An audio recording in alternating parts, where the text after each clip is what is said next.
Кеш жарық көп ұзамай криптовалютамен сауда жасаймыз. Бүгін президент елордада Крипто-Сити алаңының ашылатынын мәлімдеді. Ақтөбеде 2 баласын өлтірді деп айыпталған анаға қатысты сот отырысы өтті. Қоғамды дүр сілкіндіріп көптің жағасын ұстатқан оқиға бойынша үкім оқылады. Қой терісін жамылған ұстаз Шымкенттегі Қазығұрт ауданында дене шынықтыру пәнінің мұғалімі оқушы қызды зорлады деген күдікпен қамауға алынды. Астана жаһандық идея алаңына айналды. Халықаралық форумда 160-тан аса спикер климат, қауіпсіздік және экономиканың келешегі жайлы 2 күн бойы ой толғайды. Тасқын, тас-талқан етіп жайпап кеткен табиғатты қалпына келтіру басталды. Солтүстік Қазақстан облысында 72 саябақ салынады. Ол үшін жоба жасалып, қаржы бөлінді. Шахматшылардың жұлдызды кеші Caz Chess Awards'те жылдың үздік шахматшысы анықталды. Енді ақыл сайысында алдына жан салмағандарға арнайы стипендия беріледі. 7-ші арнада кешкі жаңалықтар. Оксана Петерспен.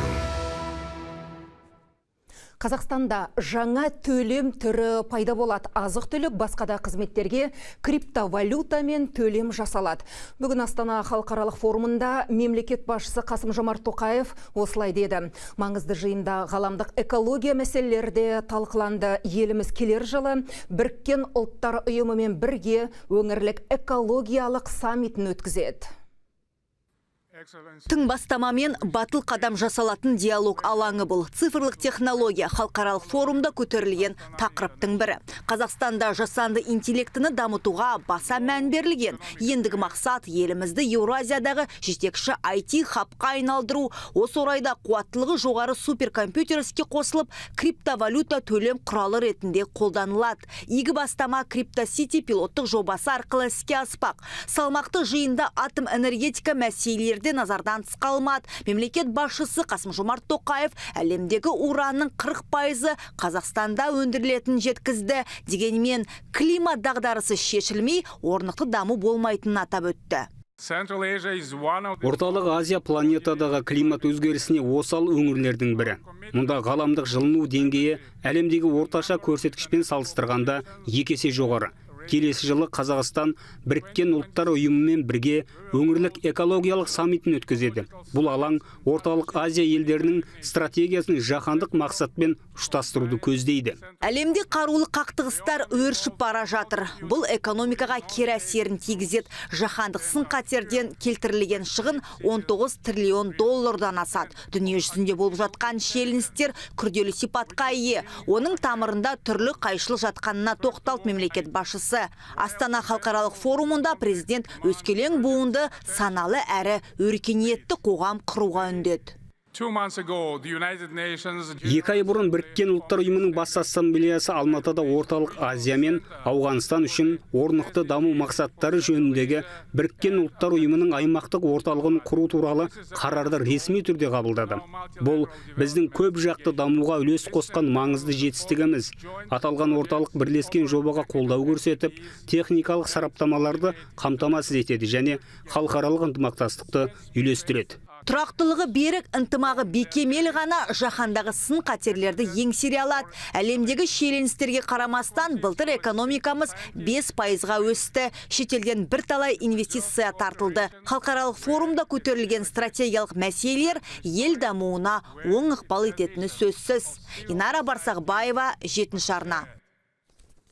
Еуразия, Орта Азия, Таяу Шығыс пен Африка елінен келген 1,5 мың шетелдік делегат қатысып жатқан Астана халықаралық форумында жаһандық қауіпсіздік, климаттың өзгеруі, энергетика, экономика, сыртқы саясат мәселелері жан-жақты талқыланып жатыр. Форумға шетел үкіметінің өкілдері, халықаралық ұйымдар, трансұлттық корпорациялар, бизнес және академиялық орта көшбасшылары қатысып жатыр. Астана халықаралық форумында әлемді алаңдатқан бір қатар маңызды мәселеде қаралуда. Соның бірі экономика мен қаржы және халықаралық қатынастар. Шетелдік бизнес өкілдерімен диалог алаңында кәсіпкері Freedom Holding Corp компаниясының атқарушы директоры Тимур Турлов та өз ойын ортаға салып пікір алмасты. Дискуссия как раз... Қазір сауда соғысы туралы пікірталас жүріп жатыр. Сенім көптеген елде, соның ішінде дамыған елде маңызды құндылықтың бірі.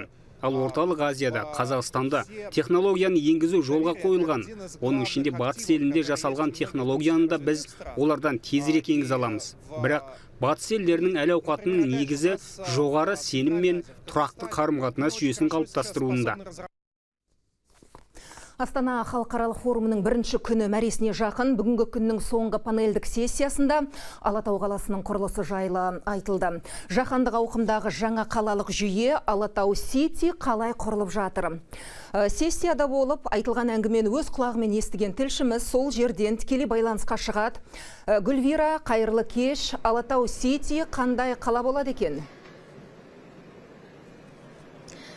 Кеш жарық Оксана, кеш жарық көрермен. Алатау қаласы Алматыдан 50 километр жерде салынып жатыр. Бұрын Жетіген аталған ауыл енді Алатау қаласына айналады. Бүгін форумда айтылғандай ол ең жаңа заманауи технологиямен салынатын еліміздегі тұңғыш қала болмақ. Шаһардың бас жоспары дайын, 46 миллиард теңге алғашқы инвестициясы бар, арнайы экономикалық аймағына жайлап инвесторлар да кіріп жатыр. Алатау Сити жобасының жобалау және құрылыс жөніндегі бас кеңесшісі Хэн Файн Вонг қаланың алғашқы тұрғындары кім болатынын айтып берді.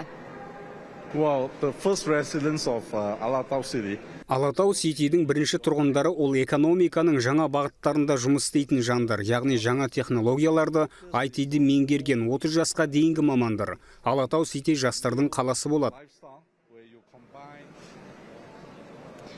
Жаңа қаланың құрылысына инвесторлар мен шетелдік қалалық технологиялар саласының жілігін шағып, майнішкен компаниялар қызығып отыр. Олар Алатау Ситиді цифрландыру саласында неше түрлі шешім ұсынады. Жобаның серіктесі Кореяның KPMG компаниясы өкілі Мун Пак Қазақстан үкіметіне Алатау Ситиге қатысты мынадай кеңес айтты. At first, we selected manufacturing industries such as Инновациялық қала салу бір бөлікте инвесторларды осы ортада дамуға мүмкіндіктері бар екеніне сендіру мүлде басқа мәселе. Ең бастысы бұл компаниялардың қажеттіліктерін дұрыс түсіну. Мысалы біз инвесторларды тарттық делік. Енді олардың базалық қажеттіліктерін қамтамасыз етуіміз керек. Қазақстан жаһандық компаниялар үшін сенімді елге айналып, өзге мемлекеттер арасында инновация бойынша көшбасшы болуы тиіс. Пак мырзаның кім екенін айта кетейін, оның компаниясы Алатау Ситиге шетелдік инвесторларды тартумен айналысады. Бұдан бөлек индустрия аймағының жобасын жоспарлайды. Жалпы Алатау Сити жобасын алғаш рет тура бір жыл бұрын Сингапурде мемлекет басшысы Қасым-Жомарт Тоқаев халықаралық деңгейде таныстырған. Содан кейін Алатауға әлемдік консалтингтік және технологиялық компаниялар, сондай-ақ бірқатар инвесторлар көз тіге бастады. Сонымен форумның соңғы сессиясы аяқталды. Халық тарап жатыр, ертең панельдік сессиялар жұмысы жалғасады. Оксана, сөзіңізде. Рахмет, Гүлвира, өзге де жаңалықтар. Петропавлда былтырғы тасқын салдарын жою жұмыстары әлі жалғасып жатыр. Себебі табиғи апат кезінде тас-талқаны шыққан Ойқала және Былғары зауыт шағын ауданында жауаптылар өткен жылы ретке келтіріп үлгермеді. Үйлер жаппай сүріліп, орнына тұрғындар тыныстайтын саябақ салынады. Самат Қайырделұлының репортажы.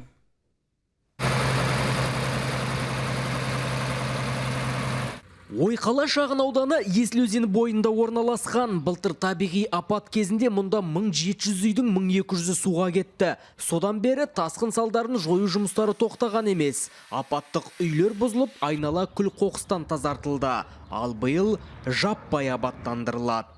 Если просто оставить так оно как было, жан-жақты тазартпаса айдаламыз қоқыс полигонына айналып кетер еді. Былтырдан бері бригадалар жұмыс істеп жатыр. Егер жоспар толық жүзеге асса, элиталық ауданға айналатын сияқтымыз.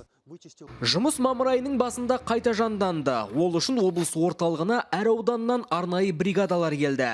Әр қайсысына 4 гектар жерден бекітілген. Енді олар өздеріне тиесілі аумақты ретке келтіреді. При поддержке сельхозтоваропроизводителей Бізге әсіресе ауыл шаруашылығы тауар өндірушілері жақсы көмектесті. Олар техникасын беріп, барынша қолдау көрсетіп жатыр. Су сорғыту жұмыстарын аяқтап, дренажды құдықтарды дайындап қойдық. Енді учаскелерді абаттандырып, тас төсеніштерін төсейміз. Айта кету керек, екі ауданда босап қалған учаскелерге 70-тен астам саябақ салынады. Бұл мақсатқа бюджеттен қаржы бөлінбейді. 52 саябақ бізде аудан кәсіпкерлерінің демеушілігімен жасалатын болады. 20-нан астамы осы қалалық кәсіпкерлер жасайды.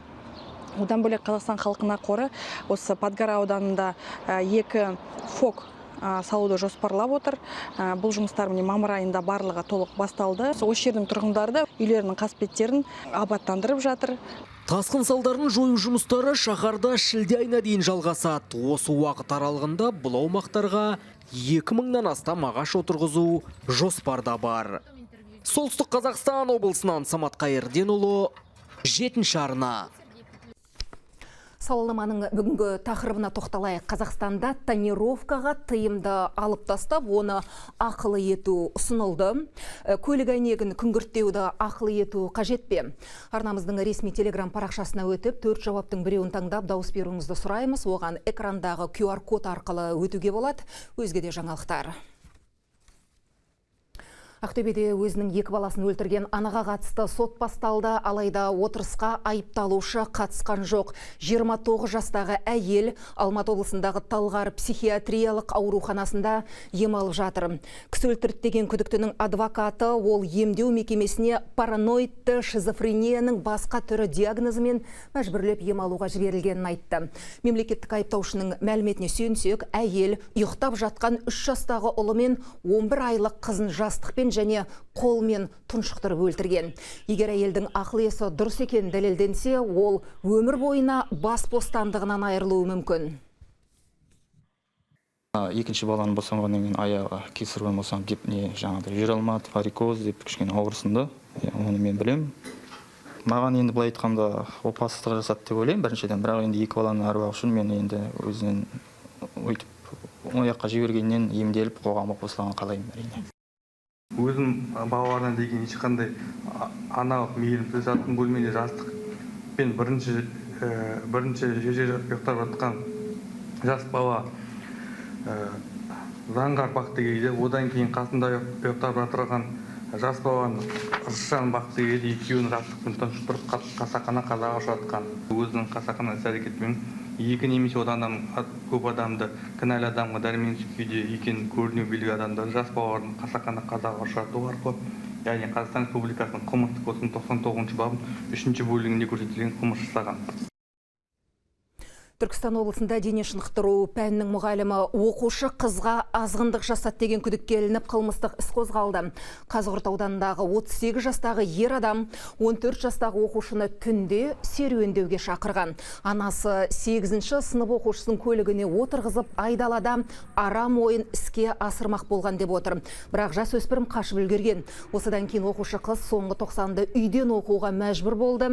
Жәбірленушінің ата-анасы полицияға шағым түсірген соң 5 баласы бар мұғалім қамалып, тергеу басталды. Өзім бардым, о жерді көрдім. Лишний о жерде бар ғой, как анау өлтіруге апарған сияқты да. Мен өзім көрдім, экспертиз бәрі жүріп өтті. Бізден 2-3 ағай ертең жұмыстан босайын деп тұр. Сен мамаң мен папаңа бізді мынандай деп әрдеңкені айта берме. Бәрібір ертең оқитын мектебін ғой дегендей әңгіме айтып бұған. Ол негізі менің түсінуімше ол қорыққанға жатады. Бұлар қазір мені өздері қорғап, ағайларын қорғап, директорын қорғап, өздері қорғай беретін болса, сонда оқушылар қайда қалды? Ең кішкене қызым шылымға бүйтіп түрткі шақтырмай бүйтіп асырап келіп жатырмын. Мен бұлардың сонда кімі бар дегендей тірлік істегенде мені қапа боламын да. Көмек қажеттілікті қажет ана қызға. Педагогикалық көмек, педагогикалық, психологиялық көмек қажет қызға. Сол бойынша жұмыстар жүргізіп жатыр. Қазіргі жұрттың барлығы біліп отыр, ол мектептегі құрбы-құрдастардың барлығы біліп отыр. Сондықтан кішкене өзін қазір жұрттан алшақтау ұстайды өзін. Ортаға қосылмайды. Бұл енді кішкене уақытша жұмыс деп ойлаймыз, өйткені қыркүйектен бастап, қыркүйекке дейін де әлі біраз жұмыстар атқарылады. Қалыпты жағдайға оқуға тартамыз. Шерзат Полат ісі бойынша сот отырысы жалғасып жатыр. Бүгін жәбірленуші тарап моральдық шығын талап етті. 6 айыпталушыға жалпы сомасы 663 миллион теңгеге жуық азаматтық талап арыз берді. Судья өтінішті қабылдап сотталушыларды жауапкер деп таныды. Ендігі сот отырысы 2 маусымға белгіленген. Ол кезде жарыс сөз болады. Қызылордада 25 мың тұрғын баспана кезегінде тұр. Жылдар бойлы үйлі болам деген үмітте жүргендер алаяқтардың арбауына түсіп қала береді. Соңғы 3 жылда қулығына құрық бойламайтын айлакерлер 150-дей сыр бойлықтың 200 миллиондай теңгесін алдап алған. Тұрғындар әккі қулардың әкімдікте танысын бар. Баспана кезегін жылжытып, су жаңа пәтер кілтін қолыңа ұстатам деген құрғақ уәдесіне иланып, сан соғып қала береді. Өткен жылы алаяққа қатысты 17 іс қозғалса, биыл да 10-нан астам дерек тіркелді. Осы ретте құқық қорғау органдары тұрғындарға үй кезегі ашық екендігін ескертеді, сондай-ақ реттілікті жүйелеуге жергілікті билік ықпал ете алмайтынын хабарлайды. Тұрғын үй саласын қаржыландыру жыл сайын өсуде. Облысымыздың тұрғындарына тұрғын үймен қамтамасыз ету мәселелері бойынша жалған ақпараттар көздеріне жүгінбей, тек қана ресми ақпараттар орналастырылған ақпараттар көзіне жүгінуді ұсынамыз. Сонымен қатар, егер де олар алаяқтық дерегі бойынша немесе бір азаматтардың олардың қаржыларын жымқыруға көзделген іс-әрекеттері анықталған болатын болса, біздің сенім телефоны бар, 1424, сол телефонға хабарласуды ұсынамыз. Ұлытау облысындағы жалғыз нейро оңалту орталығы жабылудың алдында тұр. 4 маусымнан бастап мекеме облыстық көп бейінді аурухана ғимаратын босатуы тиіс. Өйткені медициналық нысанда күрделі жөндеу жүргізіледі. Инсульттан кейінгі оңалтудан өтетін науқастармен орталық қызметкерлері бұл жағдайға қатты алаңдап отыр. Денсаулық сақтау басқармасы бұл мекемені қалалық жұқпалы ауруларды емдеу орталығының бір бөлігіне көшіруді ұсынған, бірақ оған емделушілер қарсы. Басқарма өкілдері басқа ғимарат жоқ, сондықтан келісім шартты бұзамыз деп отыр. Жалпы өңірде болашақта мемлекеттік жаңа оңалту орталығын құру жоспарланған. Имеется опасность заражения другими заболеваниями. Негізі айына 50 науқас қабылдай аламыз. Емделушілерге 3 мезгіл тамақ пен дәрігер тағайындаған бүкіл дәрі-дәрмек тегін беріледі. Инфекциялық ауруханаға көшсек, онсыз да әлсіз әрі жүріп тұруы қиын науқастарымыз басқа аурулар жұқтырып алады ма деп алаңдаймыз. Действительно, первоначальный договор был заключен в 2018 году на 7 лет. 2018 жылы 7 жылға келісім шарт жасалған болатын. Қазір енді жаңа облыс болып қайта құрылған соң бізде жаңадан бөлімшелер ашылды. Төсек орын қоры оңтайландырылып, бірнеше стационар біріктірілді. Көптеген медициналық қызмет көрсету түрі облыстық көп бейінді ауруханаға жинақталды. Өз тарапымыздан қалалық инфекциялық аурухана аумағындағы нысан ұсындық. Астанада шахмат әлеміндегі қазақстандық Оскар саналатын Кас-Чес Эворд сыйлығы табысталды. Ол интеллектуалдық ойынның үздік өкілдеріне бұйырды. Жеңімпаздар арасында жаңа дәуірдің символына айналған спортшыларымыз бар. Толығырақ тілші материалында. Кас-Чес Эворд марапатын табыстау рәсіміне Қазақстан шахматының кіл мықтылары жиналды. Атағы әлемге әйгілі чемпиондардан бастап болашағынан зор үміт күттіретін жас дарындардың бәрі бар. Салтанатты шара барысында шахмат федерациясы 60-тан астам орден мен медаль табыстады. Жылдың үздік шахматшысы атағына ерлер арасында Қазбек Нөгербек лайық деп танылса, қыздардан 2 дүркін әлем чемпионы Бибісара Асаубаева жеңімпаз атанды. В прошлом году мы показали хороший результат. Біз былтыр шахматта үздік көрсеткішке қол жеткіздік. Турнирдің басым бөлігінде алдыңғы орыннан көріндік. Келесі жарыстарда бұдан да жоғары деңгейде өнер көрсетіп, жаңа жетістікке жетуге тырысамыз. Осымен 3-ші мәрте ұйымдастырылған Кас-Чес Эвордс сыйлығы биыл ауқымдылығымен ерекше. Жеңімпаз 14 түрлі аталым бойынша анықталды. Қазақстандағы ең жас гроссмейстер атанған Эдгар Мамедовке үміт медалі табысталды. Мне сейчас 14 лет. Жасым 14-те жақында ғана Біріккен Араб Әмірліктерінен оралдым. Ол жақта халықаралық гроссмейстердің 4-ші нормасын орындап, рейтингімді 2500-ден асырдым. Ендігі мақсатым әлемдік рейтингтің үздік 100-дігіне еніп, одан әрі дамуды жалғастыру. Қазақстан шахматы соңғы жылдары бұрын соңды болмаған деңгейге көтерілді. Былтырдың өзінде отандастарымыз 160 медаль жеңіп алды. Бұл рекордтық көрсеткіш. Шахмат қарқынды дамып жатыр. Басқа елдерге қарағанда біз енді үлкен жетістіктерге жетіп жатырмыз. Және де біздің жастарымыз әйел құрама командасы да бір үлкен дәрежеге жетті. Бізде қазір Лондонда команда чемпионаттары болады. Ол енді командалар тек қана Қазақстаннан емес, және де басқа елдерден болады. Ал негізі бізде одан да басқа командалық жарыстардан енді өзіміздің жарыстарымыз бар. У нас больше 2000 турниров. Былтыр бізде 2000-нан астам турнир өтті. Олардың арасында тек республикалық қана емес, жергілікті турнир де бар. Біз әрине бұл жетістігімізбен және жеңімпаз атанған спортшыларымызбен мақтанамыз. Шахмат федерациясы стратегиялық бастамалармен де бөлісті. Атап айтқанда, алдағы уақытта шахмат үйірмелерінің саны мен талантты спортшыларға арналған стипендиялық бағдарлама көбейеді. Ғани Мұқашұлы, 7-ші арна. Естеріңізге салайын, Қазақстанда тонировкаға тыйымды алып тастап, оны ақылы ету ұсынылды. Көлік әйнегін күңгірттеуді ақылы ету қажет пе? Қалай ойлайсыз? Арнамыздың ресми телеграм парақшасында өзекті тақырыптар бойынша сауалнама жалғасып жатыр. Нәтижесін 19:30-да жариялаймыз. Бізге сіздің пікіріңіз маңызды. Назарларыңызға рахмет. Жүздескенше.